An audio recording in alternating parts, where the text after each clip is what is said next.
हमारे शास्त्रों में कुछ धार्मिक उपाय बताए गए हैं।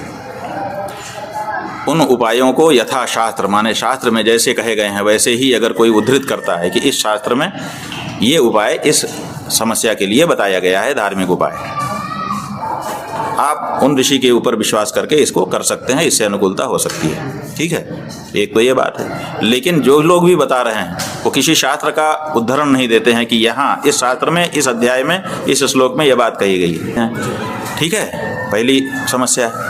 दूसरी समस्या ये है कि कोई आगे भी तो नहीं आता है। कोई एक बच्चा आगे आता कि मैंने अमुक महाराज का प्रवचन सुना, उसमें बताया गया था कि परीक्षा में पास होने के लिए बेलपत्ती तुम लगा दो, तुम पास हो जाओगे, और मैं फेल हो गया। मैंने इनके कहने पर यह किया था। कोई ये शिकायत भी तो नहीं करता है और इसीलिए कोई कार्रवाई नहीं होती है। और नेताओं का, राजनीतिक पार्टियों का इन सबको संरक्षण रहता है, इसलिए पुलिस भी इस तरह की चीज़ कोई कहता भी है तो दर्ज नहीं करती है, और ठगी चल रही है, लगातार चल रही है। भविष्य वक्ता अपने देश में एक से एक हैं, लेकिन कोई नहीं बताता है कि प्लेन उड़ेगा और दूसरे मिनट में ही क्रैश कर जाएगा और लोग उसमें मर जाएंगे।